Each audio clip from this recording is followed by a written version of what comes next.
Okay, I'm going to start in 3, 2, 1. Hello, everybody. Welcome to part 2 of long-term survivorship weight management. So we are on here right now, and we're going to be waiting a little bit till everybody signs on. But before we do that, before we get into everything, I want to know 2 things, and I want you guys to write it on the chat. The first thing is, where are you from? See, maybe we have people that I live around you. That would be kind of cool. And then the second thing is, how do you feel right now? How are you feeling? Where are you emotionally tonight? Are you exhausted? Are you excited?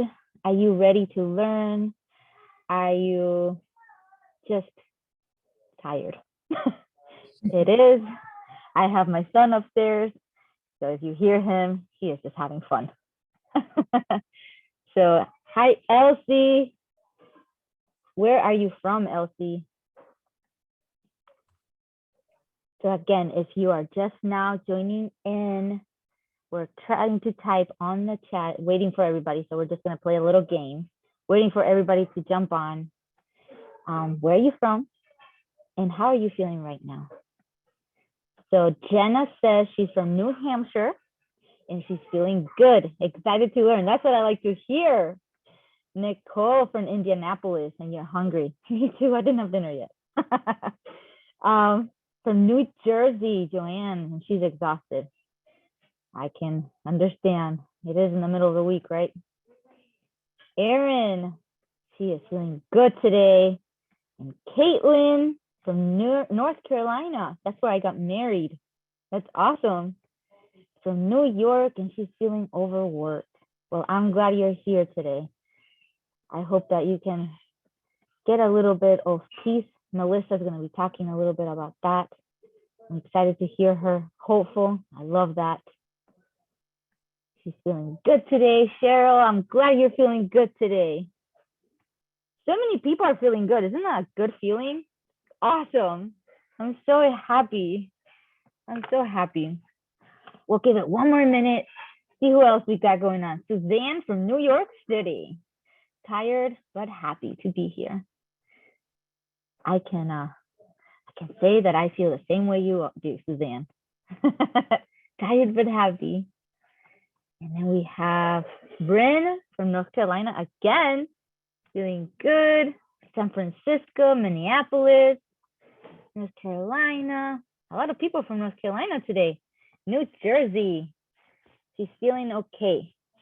From Michigan, Elsie's from Michigan. I'm from Michigan.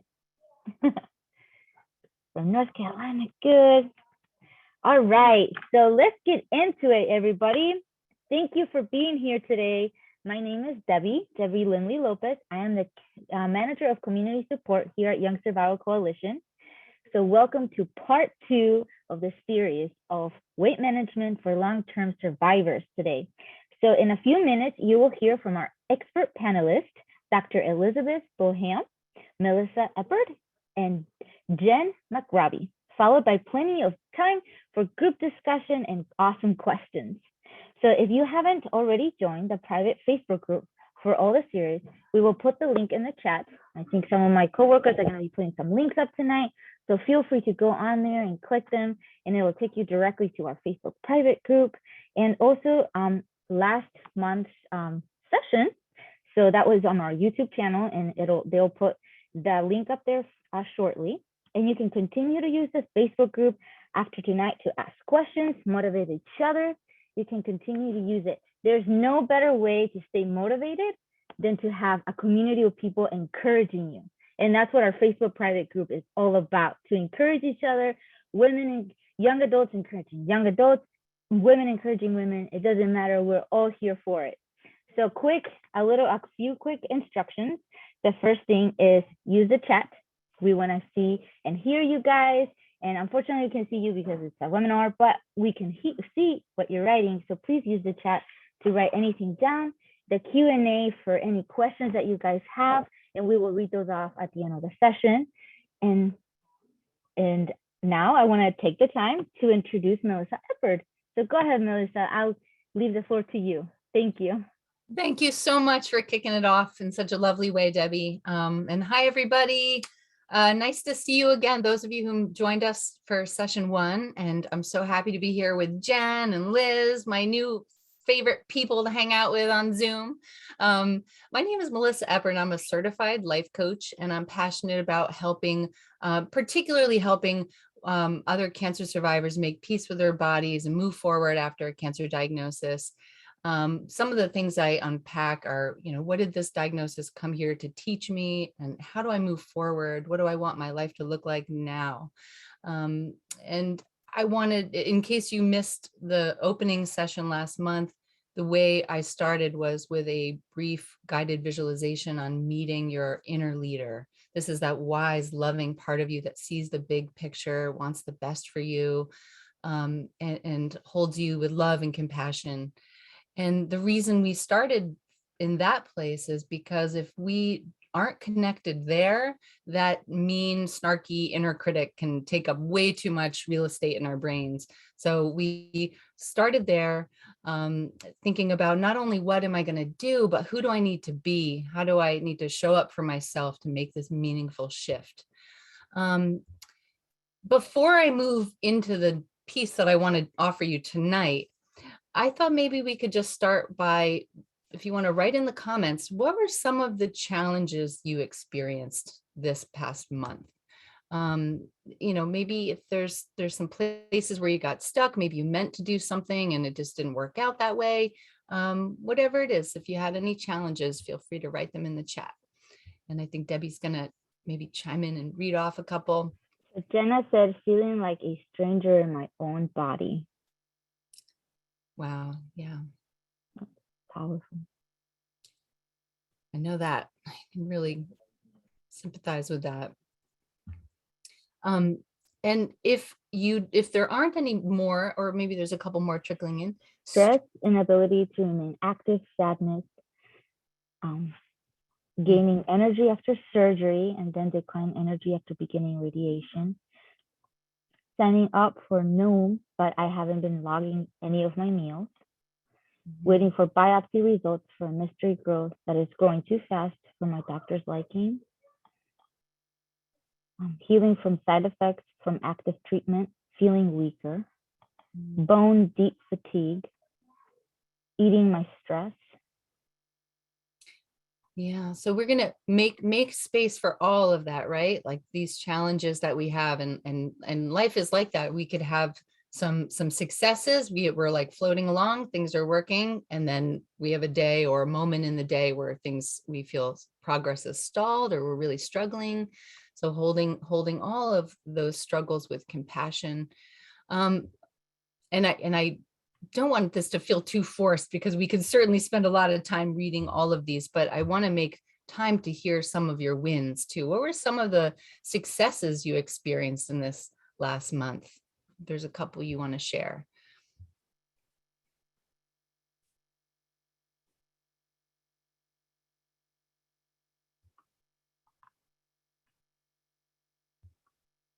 Celebrated my first, year streak on my Peloton. Feeling energized in nature, high school perky boobs again. Lost an inch of my hips. What? Whoop, whoop. Getting a lot done at work. Took more time for myself. Taking art classes online. Started working out. Have been doing yoga every morning since December. Conquering fears. A week of yoga in Costa Rica. Logging my food daily, regular exercise and meditation. Started exercising again. I didn't get the job, but I had a job interview. Changed all plastic to glass. Signing on for a half marathon, cancer be damned. Amen. Wow. Increased water intake. Not feeling selfish for taking time for myself. Nice. These are so wonderful. And you might have, if you were on the Facebook group in the last month, you might have seen some posts where I asked people to share brags. And that's how I frame it. I think when we share our good news with others, or even our little wins, we bring each other higher. We can raise the energy and inspire each other. So this is wonderful. And you know, by all means, as I start talking or throughout the evening, feel free to share and communicate with each other if you want to keep going in the chat. I do hope, even though this is the second of our two-part series, that we can keep the community going in the Facebook group too. So tonight, you know, we're here to talk about weight management for long-term survivors. And there's a tool that I really love that's helped me so much personally. I learned about this a few years after my diagnosis, and I really wish that I had this in my tool belt when I was going through treatment and recovering from surgery. And it's a technique called Eft tapping. And it's a wonderful stress reduction technique. And so what I'm going to do is just share a couple of slides with you first, and then we're going to get into a little tapping with each other tonight. So let me just share this, find my slideshow. Okay. So the topic is tonight, we're going to be talking about making peace with your body and increasing feelings of self-acceptance with EFT. And some of you might have tapped before or heard of it. And what is this? It looks kind of weird. The first time I saw it, I thought there's no way that could work, but it's very effective. It was for me. And so I love sharing this with my clients. So EFT stands for Emotional Freedom Technique. People refer to it as tapping for short. And it's a powerful self-help tool that works on all levels of the body: mental, emotional, and physical. It's been used to help people who suffer from anxiety, chronic pain, addiction, fear. It can help people lose weight, reinforce healthy habits and beliefs, reduce stress, and work through limiting beliefs. And it works by combining our ancient knowledge of acupressure points with elements of cognitive therapy and energy medicine. So one, you know, there's lots of ways this can help people going through cancer treatment and long-term survivors. There's many sources of stress that we all have in our lives, but in particular for survivors and long-term survivors, there are those hidden stresses that no one sees, right? Maybe you lost your hair and then your hair grew back, or you were recovering from surgery and then you went back to work. But there's that emotional layer of healing. There's stress, there's worrying about, you know, having fears about the future, about recurrence. Those are the things that we carry with us as survivors, right? Cancerversaries can certainly be very stressful. You know, remembering the day you were diagnosed, the day you had surgery, all those firsts that can come around, they can be triggering. Revisiting medical offices, right? The smells, the sounds, it can bring back memories that are stressful. Maybe if you have a complication or a cancer recurrence. And then I feel like I'm a magnet, I don't know about you, but I feel like a magnet for hearing about other people's diagnoses and recurrences and death. And certainly it's part of the work that I do supporting other survivors. But I mean, in my friend and family circle too, it's like, oh, you would know, you would relate. And so you get a lot of that information and news to process. Before I go any further, oops, my slides just skipped right ahead. Sorry, give me 1 second. Before I go any further, EFT is not used to diagnose, treat, cure, prevent any disease or psychological disorder, and it's not a substitute for medical or mental health. It is a stress reduction technique, and it's intended to bring balance and harmony to your energy system. And it is possible when you're tapping that it might bring up some physical sensations or emotions or unresolved memories. And these might be perceived as negative side effects, but EFT is like peeling layers of an onion. You know, you start out with what's here, and things come up to the surface to be released and processed. Tonight's going to be very, very gentle. We're not going to do anything that's going to be super triggering. I just want to mention that it's possible. And by choosing to tap along with me, you agree, you understand that you're wholly responsible for your well-being. Okay. And I'm going to stop my share here. Okay. So all you need to do right now is I'm going to ask you to mute yourselves if you haven't already. Most of you, I believe, are muted. And while you tap, it's best that you keep your eyes open. I want you to stay really present. The only time you're going to close your eyes is in the very beginning when I have you tune in to yourself. And you're going to just copy what I do. You're going to tap along with me on the points that I'm going to tap on. I'll go over those in a moment. And you're just going to breathe and you're going to say these statements out loud. So if you're maybe in a room with earbuds on, it'd be best to go and be somewhere alone right now so you could say these out loud. And you might hear me say some things in the beginning, like, why is she talking about something that sounds, a statement that doesn't sound very positive? The reason is we start with where you are now and then subtly, gently shift language into a more positive and affirming words. What I'm about to share with you tonight, I'm trying to keep this broad for enough people, so it might not resonate with you 100%. These might not be all the statements that you would use. So if this were a private session, I would use a lot of reflective language. I would listen and do a little intake with you and find the words and the language and the issue that is unique to you. But for tonight, I'm trying to keep it rather broad. But even if it's not your exact issue or the words you would use, you'll still get the borrowed benefits from tapping just by tapping, stimulating these acupressure points. Okay. So just take a deep breath. Whew. And I'm going to invite you now to feel your feet on the floor. And just for now, you can close your eyes and take another deep breath. And as you breathe, I want you to think about any challenges you're having with your body right now. Bring to the forefront the parts of you that you struggle with, or anything with your body that's causing you stress right now. And on a scale of 1 to 10, with 10 being the highest, how much stress is there right now?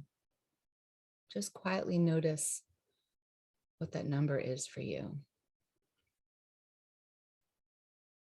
Okay, we're going to tune back into that number later, so just remember that. And now you can open your eyes. And before we begin, I'm just going to go over these points with you really quickly. The side of the hand is 4 fingers right here. Then we use the eyebrow point is right here. It's right where the eyebrow begins. Side of the eye is right here where these little smile lines are. Under the eye, it's kind of aligned with your pupils. Under the nose, right there on that divot. I like to use 2 fingers when I'm tapping. Make sure I get that point. Under the mouth, right here. Then we have the collarbone point, which is about 4 inches below the collarbone. You might feel around, you might notice it's like a little divot or a little tender. And on this point, I use both hands, 4 fingers. And when you're tapping, it's kind of percussive like that. Okay. The next is under the arm. You're going to use an open palm, and it doesn't matter. It could be the right side or the left. If you have any mobility issues, just, raise your hand up as much as you can. It doesn't have to be high. Just, you want to get right here where the bra line is, or would be if you're a flatty like me. Open hand. And then we have the top of the head, 4 fingers where all the cranial bones meet. Okay. So I'm going to go back to thinking about this issue that's causing you stress right now, this challenge you might be having with your body. And we start with a setup statement, tapping on the side of the hand. You're just going to repeat after me. My body and I have been through so much. Sometimes I struggle with how I feel about my body. There are parts of me that are hard to accept. Even though I feel this way, I still know that I'm okay. Now we're going to go to the eyebrow point. All of my feelings about my body. side of the eye, all of these thoughts that I have under the eye. Sometimes I speak harshly towards myself under the nose, and it causes me so much pain and grief. Remember to keep your eyes open. And I don't want to feel this way. It creates so much tension in my body. It makes it hard for me to love myself when I feel this way. I'm tired of carrying this stress and tension.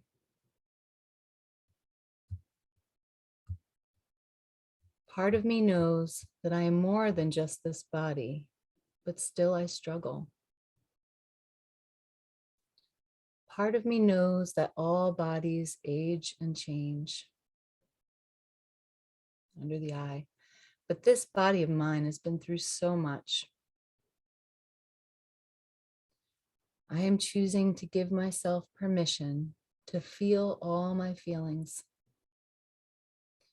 It is good for me to feel all my feelings without judgment. I don't need to change anything in this moment. I can allow myself to simply be. I am the observer of my feelings, just noticing. Back to the eyebrow now. I am choosing to forgive myself for the times I spoke harshly to myself. It is good for me to extend loving kindness towards myself. I deserve my kindness and care. Forgiving myself for times I didn't treat my body well, for the times I didn't appreciate myself enough.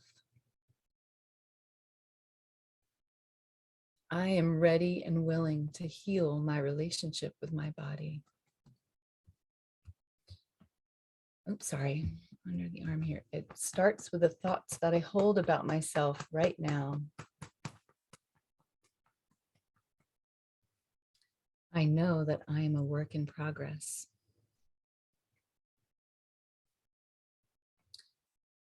I don't have to be perfect to like myself. Perfect is unreal. I am worthy of love and appreciation exactly as I am. And I'm choosing to honor myself by listening to the wisdom of my body now. Under the nose, I am open to learning new ways to show myself care. Sending love to all the cells of my body.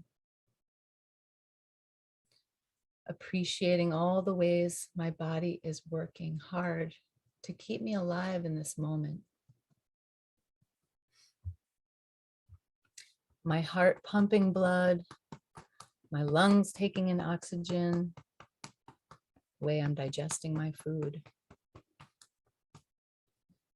I'm noticing all the ways that my body is working with me and for me.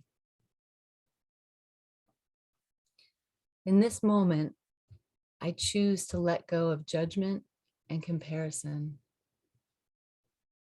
I will notice when my inner judge tries to take over and intercept with love.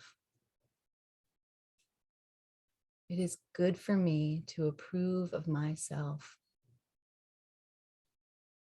and nourish this new relationship with my body. Taking exquisite care of my body, my mind, my emotions. The greater care I show myself, the better I will feel. Deeply loving and accepting myself exactly as I am. I have the tools, wisdom, and support to make healthy choices. And I know that when I make healthy choices, I am showing myself love and care. I embrace a growth mindset and will try my best each day. I am ready and willing to pay attention to what my body needs. I will show myself love by reaching for whole, nourishing foods. And I choose to give my body the exercise it needs. I choose to love and honor myself with my healthy choices,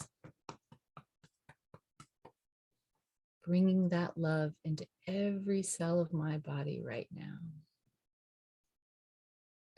So just pause the tapping right now, and I invite you to close your eyes. Just breathing. You can come back to this anytime. You might notice some tingling in your hands and your face. And gently tune into that number again. When you think of this relationship with your body, how much stress is there in this moment? See if that number has shifted. And when you're ready, you can wiggle your fingers and toes, maybe take another deep breath in and let it all out on the exhale. And now opening your eyes, maybe stretching a little. If you have a glass of water, I highly recommend drinking some extra water tonight. And I know that I really wish I could see all of you. I love to share this in a small group for that reason. I'm wondering if anybody experienced that number go down. If you want to share in the comments, I'd love to hear. And Liz or Jen, if you have anything that you'd like to share, I'd love to hear. Brooke said yes. She did experience the number going down. Okay, wonderful. Ideally, you want to get that number to a 3 or lower. If it peaks up, which, you know, you didn't do it wrong, it's like there's something that jarred loose there. Maybe there was a phrase I said or a point that we tapped on that was really, there's some energy there. So you would just keep tapping, and with EFT, you want to get more and more specific with the language. Was there a memory that came up? So then you would tap on that memory and kind of work through it. Caitlin said, my number went down significantly. That was incredibly experienced. I started crying. Oh, thanks for sharing that, Caitlin. I worked with someone recently who she said, I couldn't even get the words out at all. I got jammed up like the first sentence and she cried. And I say, you know, when you get to that place and you're really emoting, you can even just by mouthing the words, just even if no sound comes out, there's still a benefit there.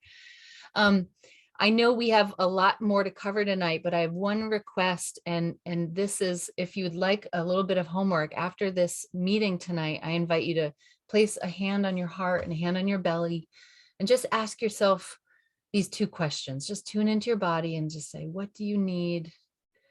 And how can I honor you and show you care? And see what comes up there. If you want to share your insights in the Facebook group, we'd love to hear from you.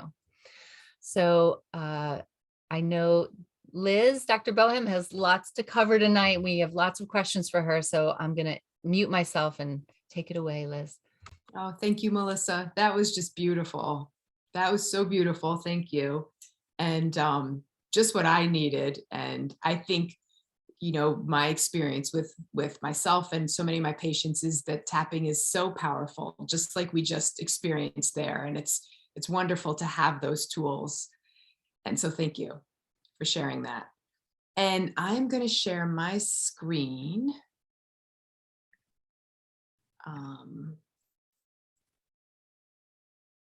Just figure out how to make this.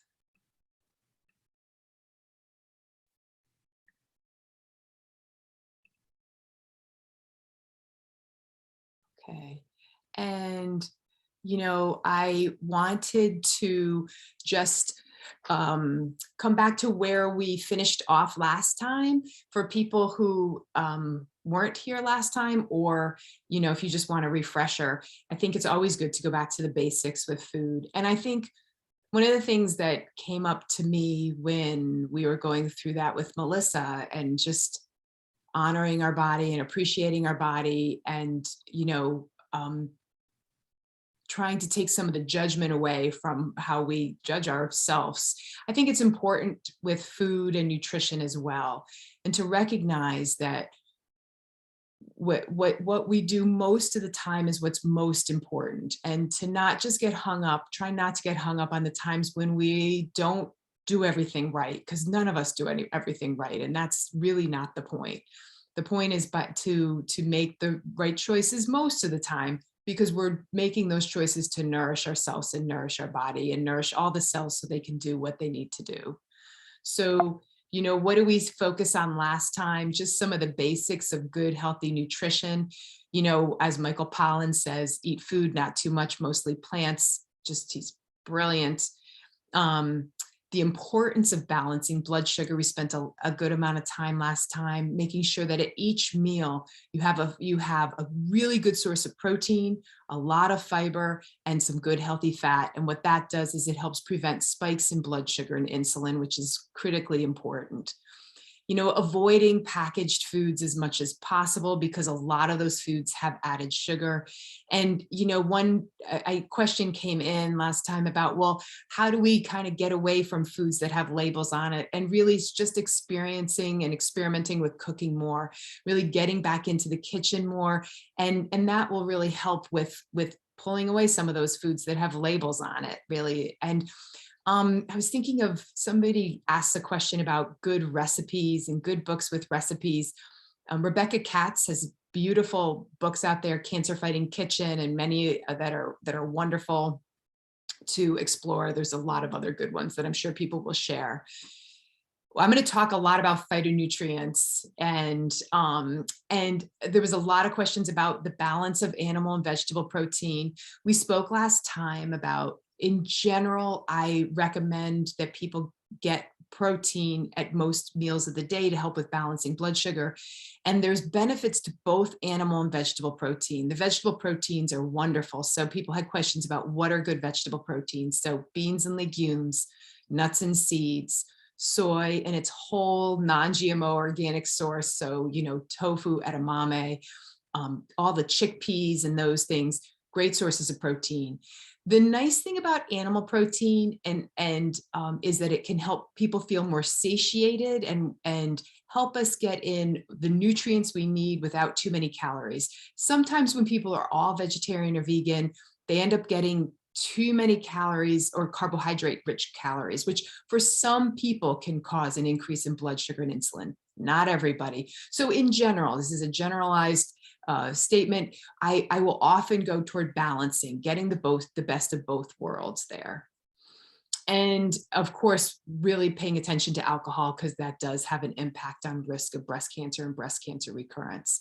So tonight I wanted to delve into phytonutrients. Phytonutrients are these components in our plant foods. These components in our plant foods, they're not vitamins, they're not minerals, but they have this tremendous benefit to us as in our bodies. So in plants, they are there, these phytonutrients are there to defend against microbes in that plant's environment.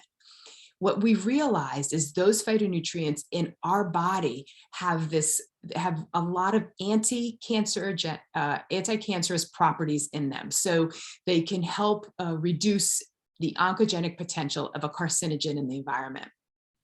So it's really good for us too. And that's why we want to get more plant foods in. And that recommendation of 8 to 10 servings of plant foods a day is really what we want. Now, when we say 8 to 10, it sounds like a lot. 8 to 12, it sounds like a lot, but that includes spices and teas and coffees and of course your vegetables and fruits. And there's been a lot of studies showing that because when these phytonutrients are developed in a plant to defend against their environment, when those plants have to work harder in their environment, they produce more phytonutrients. And so that's where the idea or the knowledge that organic can have higher levels of phytonutrients in them. And you want to choose organic for many reasons, but that's one of them. This, I think, is a great study that if you want to read more about, I just thought it was so brilliant. And what they showed was how plastics can have a lot of toxicity in our body, right? We know that in terms of immunotoxicity, and they can cause cancer, different plastics in the environment. But they're showing that phytonutrients from our plants can actually protect against these negative things that that the plastics can do in our body. So the references here, if you want to delve into it more, but really the study showed that these toxins from plastics like BPA, but also the softer plastics too, they can cause oxidative stress, inflammation in the body, promote cancer progression. And the polyphenols, or these phytonutrients or polyphenols, can protect against BPA, phthalates, dioxins, and I'm going to show you how in a second, but they can therefore inhibit cancer progression and metastases. And that's why we really want to incorporate more of these phytonutrients in our day.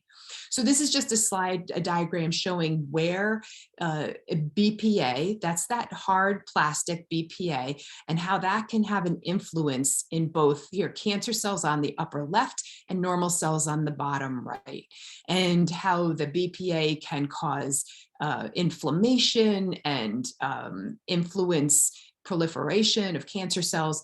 But then these P circles with these green circles with these P's in it, those are your polyphenols, or those phytonutrients, those polyphenols from your plant foods that can block the toxicity of the BPA. Pretty impressive, huh? So, really that's just like, okay, we've got to think color. And as we know, we're not getting enough color in our diet, especially when we're talking about real food and real food color. So we're deficient in all of those, the rainbow of colorful foods in our diet, but that's really where we want to focus.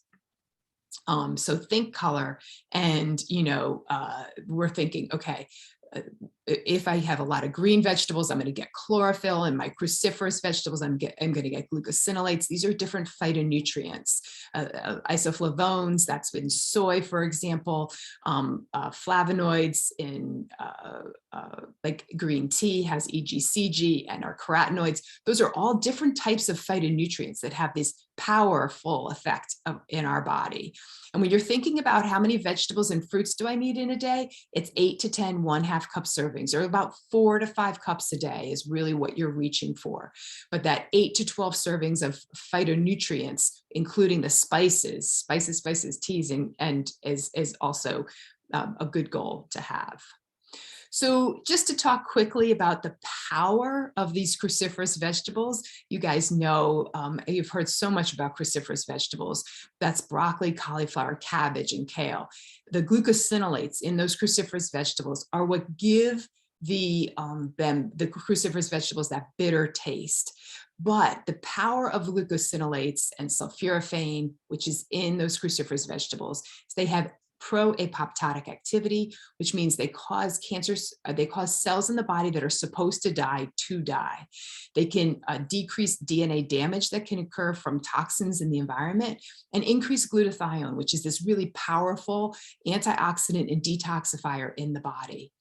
It also feed the healthy gut microbiome, and they can epigenetically impact our genes. They can impact our genes epigenetically. So cruciferous vegetables have been shown to increase the expression of the tumor suppressor gene, which is good because it suppresses tumors.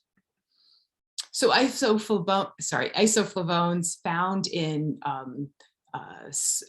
soy, for example. Here's a picture of edamame, and they actually lower estrogen levels in the body. So they are phytoestrogens, but in a sense, they block the estrogen receptor from your own estrogen.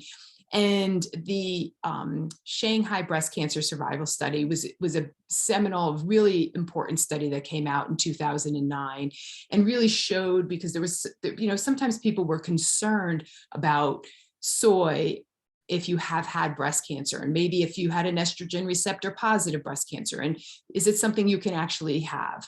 And this study was done with lots and lots of women and showed that soy food consumption actually decreased the risk of death and recurrence. And it didn't matter if you had an ER positive or ER negative breast cancer, if you were on tamoxifen or not. And so not only was soy food considered safe, but potentially beneficial. What I want to remind everybody about, there's a lot of crummy processed soy in our environment, so I'm not recommending that. I'm not even recommending soy protein powders, but I'm thinking if you want to have some tofu, organic tofu, edamame, you should feel comfortable consuming those foods. Because they're rich in phytonutrients. Other phytonutrients include EGCG here, the epigallocatechin in green tea. The berries, of course, are rich in phytonutrients. Green tea is phenomenal because it has anti-angiogenic, antioxidant, and also impacts that tumor suppressor gene epigenetically and increases glutathione. So the recommendation is 2 to 4 cups a day if you like green tea. What I recommend, choose organic whenever possible and avoid those plastic tea bags. I don't like that at all. But you can get a strainer to use your tea, brew your tea in. Okay, I'm going fast here, so I don't want us to have time for questions, but I also wanted to talk a little bit about fasting. This is kind of an interesting area of research that's been going on, and Walter Longo has done a lot of the research at USC, but there's others doing it as well. But what he found, and what good research has shown, is that fasting can make it worse for the cancer cells by generating an extreme environment where the blood sugar, the glucose level goes down, but ketones in the body increases. But cancer cells really can't use ketones for energy. And so what ends up happening is cancer cells are made weaker. And what his research has shown is that when you do fasting around cancer treatment, or just do fasting at times in general, that can have a positive impact on treatment response because it weakens the cancer cells. So there's a lot of different ways you can do fasting. And I think what's critically important here is that, you work with your own physician or your nutritionist to really determine what the best thing is for you. But one of the things we've seen is that even just a 12-hour break at night, not eating for 12 hours at night, is good for all of us, actually. What we're finding with more and more research is that giving the body time to rest is good for the digestive system and is good for our metabolism. And there's a lot of things that occur during that resting time. So, saying, okay, I'm not going to eat after dinner and, take a break between, 7 and 7, for example. Some people choose to do longer fasts. There are some people doing a 16-8 fast, and that works for some people. And when people are really struggling with weight, sometimes we'll do a 5-2 program, which means that 2 days a week, they cut down calories significantly, even 500 calories just on those 2 days. And many times people find that really helpful for their metabolism and jumpstarting a weight loss. Around chemotherapy, this is the fasting mimicking diet that Walter Longo has done a lot of research on, where a couple of days before the treatment and during the treatment, if you're doing chemotherapy, for example, you cut way down on calories. And again, there's been studies to show that not only it improves the efficacy of the treatment, like chemotherapy, but also decreases the side effects, which is really fascinating. You do have to be kind of careful because you don't want to lose too much weight for some people. And so again, I want to make sure that you just want to work with somebody around this to make sure you're doing it in a safe way and it's effective treatment for you. So again, we talked about those basics because I think that's what it really comes down to. And just so you know, on my website, drboham.com, I have a free ebook if you want to learn more about the functional medicine approach to breast wellness. And these are just what places that you can follow me if you haven't already. So I want to just hand it over to Jen because we have a lot more great stuff to talk about, and then we'll come back to questions. Thanks so much, Liz. Oh my gosh. So we now have settled minds. We now have a plan for putting our nutrition together. So where do we go now? Where we go now is looking at fitness and movement.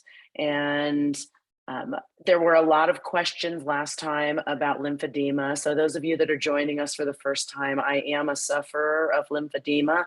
And I was able to regain all of my strength and use my arm, and I no longer have to wear my compression garments. And so that has been a very big topic of discussion. But before I get to that, a question from last time, I just wanted to go straight to it because someone asked about exercises, like top 3 to 5 that you would embrace versus ones you would avoid. Okay. And so I wanted to talk to you a little bit about what it is, the foundational human movements that we have. So these are the movements that every human body knows how to do, and we need to perfect in order to move well in this world.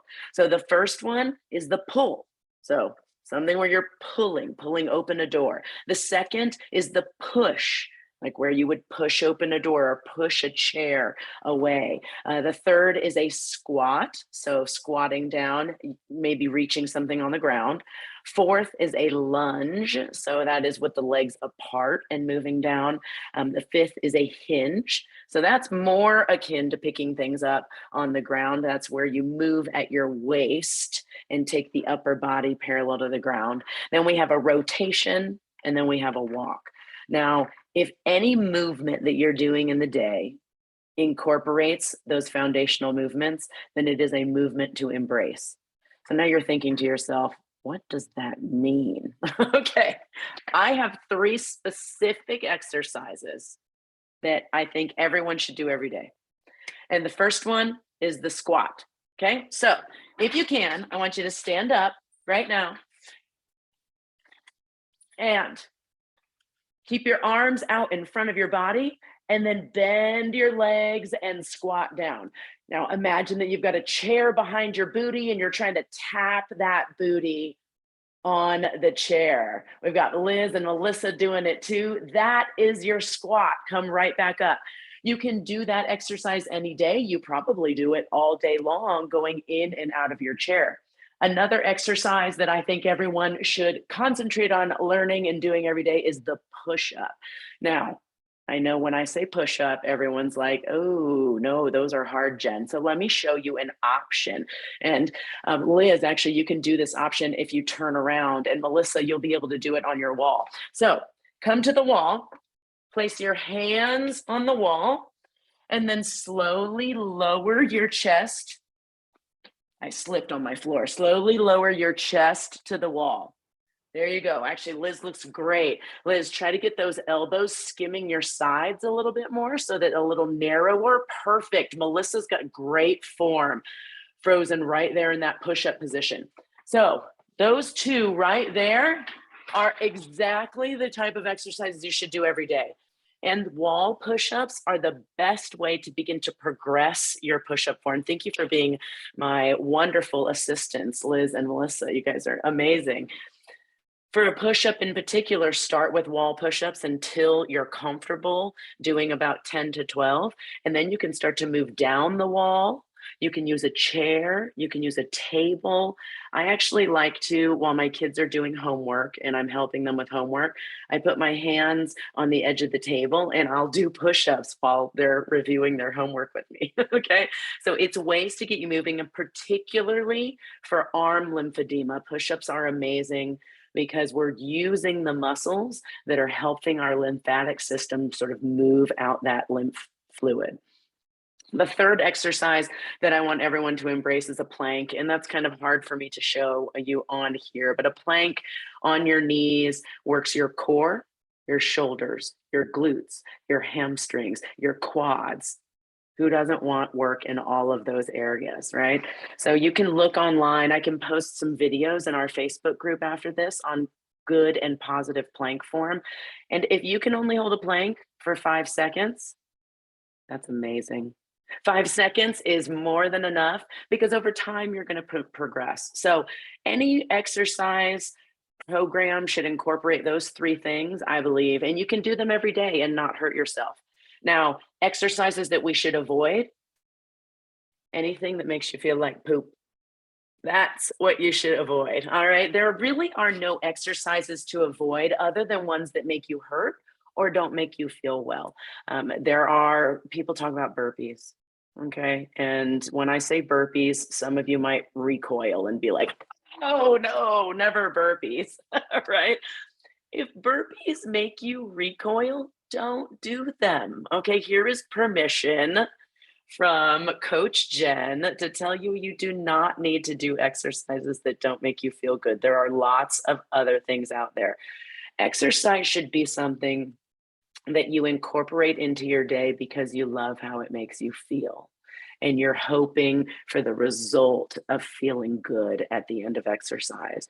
And so what I hope for all of you is that you find a modality, find a type of exercise that will make you feel good.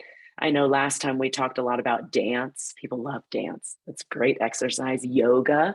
I saw in the earlier comments that someone did yoga in Costa Rica. Who wouldn't want to do that? That's amazing. So find a modality that works for you. I think Melissa actually put in the chat here that she and her husband do a 1 plank per evening. It's a good challenge. They keep each other accountable. So thank you for sharing that, Melissa. That's amazing. You can get the people in your life involved in this if you use these 3 exercises. I will be honest. I'm a fitness coach. And when I tell my kids it's time to do squats, I get a lot of eye rolls and I get a lot of, okay, mom. But about 5 minutes into it, we're laughing, we're chuckling, we're sharing an experience together, and we're working on fitness together. So those are the things that I hope for you. Now, I know that was really quick. I know we didn't discuss lymphedema. There's plenty in the Facebook group that I've put in there. You can search for it, but I really want to get to our Q&A. So I'm going to just briefly talk about how do we stay motivated when we either can't get started or when we've started and then we falter. So I'll answer that question in a moment, Andrea. She wants to know if there are specific movements recommended for deep flap patients. I am a deep flap recipient, so I'm with you there. Deep, if you guys don't know, it's where you take actually bodily tissue, usually stomach tissue, and use that as your implant. So I like to call my left breast my breast and my right breast my stomach, because that's what it is. It's my stomach fat. Anyway, we'll address that in a minute. Motivation. It's really easy in the beginning of a program to get things done and to set lots of goals for yourself, but it is hard and challenging to continue. And so what I want for you is for each of you at some point to write down on a little sticky note why you want to exercise. Do you want to exercise because it makes you feel good? Do you want to exercise because you think it will be a good way to lose weight? Do you want to exercise because you want to be a good example to the other people in your life? Dig down on why you want to exercise, write it on a sticky note, and put it somewhere that you'll look every day.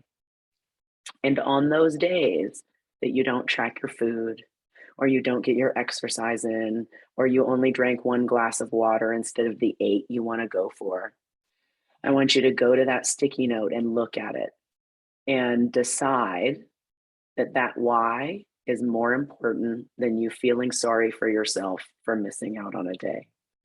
Because we're living life, my friends. And when we're living life, we can't do everything perfectly all the time. I wish, oh my gosh, I wish I could be perfect, but I can't, and neither can you. And so all we can do is surround ourselves with reminders. That's friends, that's notes, and reminders of why this is important to us. And when we center on that, we are literally unstoppable. I'm going to release it back to Debbie. Debbie is going to help us sort of manage the Q&A here. I know there's lots of questions rolling in. So Debbie, I'm going to hand it off to you, and then let's get rolling on answering people's questions. All right, so we have a question from Sasha. She says, is there any restrictions for exercise after a lymphedema bypass? How long should we exercise, move every single day? So great question. We covered a little bit of that in the first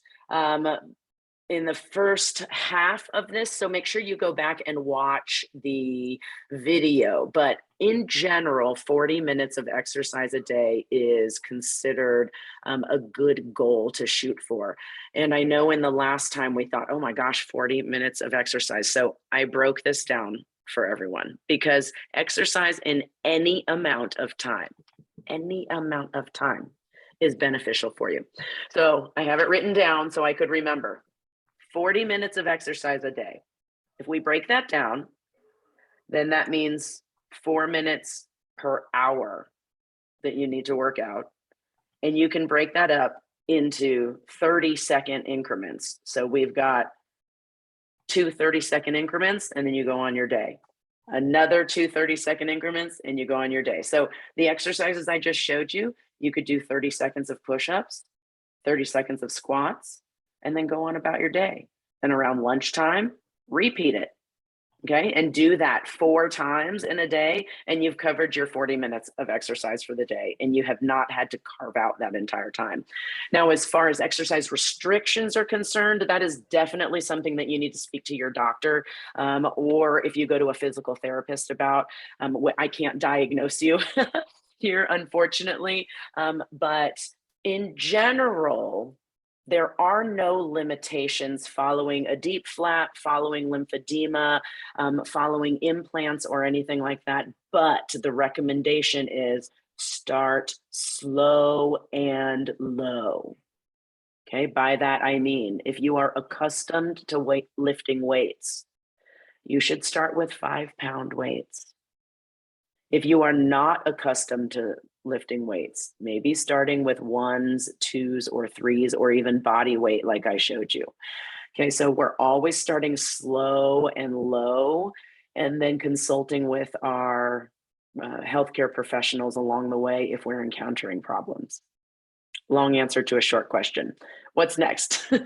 Next question is fasting safe post-treatment?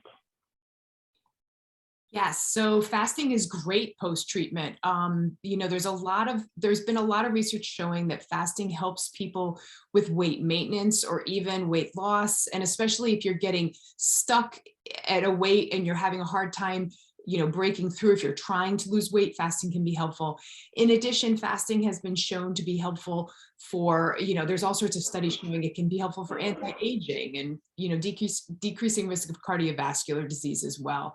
So there are benefits to fasting if it's right for you. It's not right for everyone, so there, as I said, there's a lot of different approaches. And, a couple of things to pay attention to. If you feel more tired when you're fasting, or if you notice you're craving more food, then reassess. Maybe maybe the 16-8 is not the right program for you if that's when you're noticing you're feeling more tired or overeating at the next meal. For some people, it works great. For other people, they like those 3 meals a day. But what we can all do is say at least, fast for 12 hours at night and start to pull away some of those snacks. Because we were sort of, a bunch of years ago saying snack. And for a lot of people, that's not so necessary or helpful. So, and somebody had written in about hunger and saying, well, what do you do if you're so hungry, right? And one of the things I think that is important to recognize is if we're not if we don't have that balance of protein, fat, and fiber at every meal, we're more likely to get hungry. So if you notice after a meal, you're like, get hungry really quickly, or need to eat something before bed, go back to your dinner and say, did I have enough good olive oil on my salad or on my vegetables? And did I have a good protein source? And was there enough fiber there? Did I fill up on vegetables? Did I fill half my plate with all those vegetables to get in all my phytonutrients? And also remember that hunger is, in some ways, the body just gets used to a pattern and a schedule. And we will get hungry when we're losing weight, and we will get hungry when we're changing our pattern. And so that doesn't necessarily mean we have to eat. I know it's sometimes very hard, but like it is true. You might, if your body is used to eating at 8 p.m., that snack, right? And you want to change that, your body's going to still be waiting for that snack at that time for a few weeks. So it takes some time to change those habits a little bit. And one of the other things I wanted to just mention before I throw it back to you, Debbie, is that behavioral change is cyclical. We all think that if we say, okay, I'm going to make this change, that we just go in this linear direction and make that change, right? But it doesn't work that way pretty much for everybody. We all have times where we fall backwards, don't follow our goals like we want to, and then come forward and go backward and come forward. It's cyclical. We always have to tell physicians this, because they sometimes get frustrated when their patients don't make the changes that they told them to make, right? But to remember that it's cyclical. And what is important is that when we fall off our plan, we want to take that as, learning. And Melissa, you were talking about that growth mindset. So when you fall off your plan, you say, okay, what do I learn from that? What happened there? What were my emotions telling me? What happened when I fell off that goal that I had? And learn from that and take that as you move forward to continue to make your changes. So this question is to follow up the fasting question. Is it okay to do fasting when you're living with metastatic breast cancer? Yes. So absolutely, some of the research is saying yes. But what I would say is work with your physician and a nutritionist to make it work for you. So you don't want to get too weak and you don't want to lose too much weight, but within that, you can use the tools of fasting. And as I was saying, for a lot of people, Walter Longo's research has shown that it can be very effective in metastatic cancer. But again, you've got to work with somebody there, because you don't want to get too weak. You don't want to lose too much weight. You want it to work for you, not against you. This one's again for you, Liz. Do you still receive the same health benefits of veggies and fruits when they're juiced? Yeah, so absolutely. You receive a lot of the same health benefits when vegetables and fruits are juiced. But there's a couple things that you have to remember. When you juice something, you are losing the fiber often, right? So if you have a juicer that just you're going to lose fiber, so you are going to lose that benefit. The other thing we have to be careful about is the amount of juicing of fruit that we do, because a lot, it's going to be high in sugar. So it can spike your blood sugar and spike your insulin. So if you're doing a lot of juicing, go way heavier on the vegetables and a lot lighter on the fruit. Again, for you, Liz, did you mention that there is a certain food or foods that are tumor suppressing? Yes. So we have these genes in our body called the tumor suppressor gene, right? And what we're learning is that even if our genes are where we've got the genes we've got, right? But we can influence the expression of those genes. And what that's called is epigenetics. When we influence how our genes express themselves, that is called epigenetics. And we're learning that lifestyle has a huge impact on the expression of our genes. What we choose to do every day when we're doing our tapping and our meditation and our exercise and our sleep and making the right food choices, that's influence how our genes are expressing themselves. And so we know that certain foods can increase the tumor suppressor gene, right? Which is great. We want to suppress tumors, right? So green tea has been shown to epigenetically impact the tumor suppressor gene, and the cruciferous vegetables have been shown to epigenetically impact the tumor suppressor gene. Those are just a few. So while you're counting macros, is it okay to still fast? While you're counting macros, is it okay to still fast?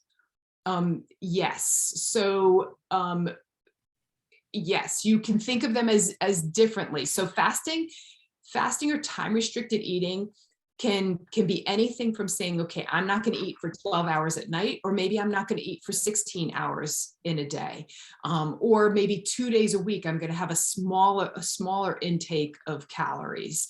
But yes, you can kind of meld the two things together. All right, so next question would be, is there such a thing called estrogen-rich foods? Is there such a thing as estrogen-rich foods? So some foods impact the estrogen receptor, right? Those phytoestrogens, like that's where soy would fit, right? But what we're learning is actually they block the estrogen receptor, so they actually lower estrogen levels in the body. The other thing that I think of that could boost estrogen levels in the body, for example, would be things like things that have xenoestrogens in them, which are toxins from the environment that can negatively impact the estrogen receptor and maybe cause things to grow that we don't want to grow. So if a food has a plastic in it, like, something was, your water bottle had BPA in it, or, plastic on a food, or there was pesticides in a food, those things would have a negative impact. All right, so at what stage can we start doing planks and wall push-ups in the lymphedema journey? All right. I was actually just typing out an answer to that, Ishita, so I'm glad we are covering it live. So really, at any point, the way your doctor releases you to do exercise, Ishita, that is when you can start doing planks and wall push-ups. Once your doctor has said you can do movements, then planks and wall push-ups immediately, but low and slow. So here's my recommendation. Try doing, say, 5 wall push-ups and then stop. Wait an hour. See if you have any kind of reaction, any kind of swelling. If you do not, then that's great. 5 is a base number that you can do without having any reaction. The next day, you might want to try to do 5, rest for a minute, and then do 5 more, and then wait. Now, it's not exciting. It's not the exciting way to do exercise, right? The exciting way to do exercise is go out, run a half marathon, feel amazing, and be like, "Ooh, I crushed that." But unfortunately, with our bodies, ladies, we can't rush into it anymore, especially depending on how close we are to our diagnosis, our treatments, our surgeries. Now, Ishita, if you're far out from your lymphedema diagnosis, by far out, I mean a minimum a year, maybe more than that, then you should be able to do planks and wall push-ups at any point now. But again, I do still recommend low and slow in order to make sure that you don't trigger something. Ideally, you're also seeing a physical therapist that is licensed in lymphedema care. So there are lymphedema treatment specialists out there that I recommend anyone look for. You can just Google them. That's essentially how I was able to regain my strength, was by going to a physical therapist and then doing exercises on the side until I felt that I wasn't having any reactions anymore. So keep it up. Awesome. Melissa, this question is for you. In addition to tapping, what are other tips for accepting my body now where I want to be? Ooh, that's a really great question. If there's like a part of your body that's really giving you a problem that you feel really stressed about, I love writing. It's been a great tool to help me process. So if you want to actually imagine that this part of your body is dialoguing with you, tune into it and see what it has to say to you. You might get a lot of insight there. I'm sorry, say the question one more time for me.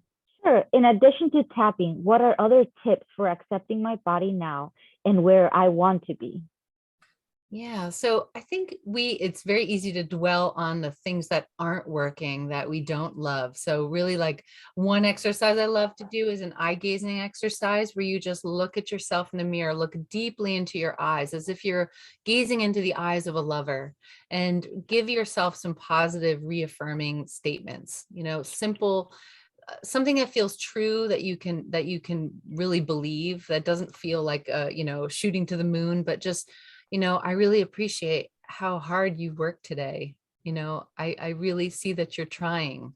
Or you have the most beautiful sparkling brown eyes, right? Whatever it is, just give yourself some words of encouragement and love, and take like the little baby steps that way. And it's like building a muscle.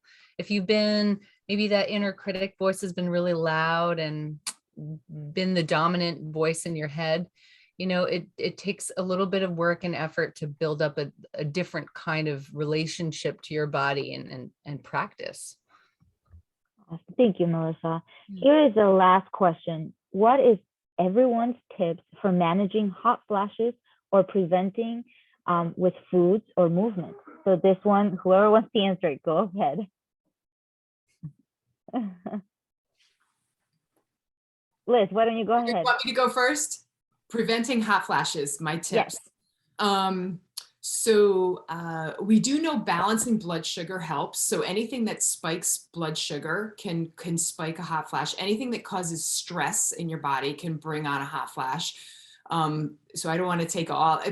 What I have found so helpful is exercise.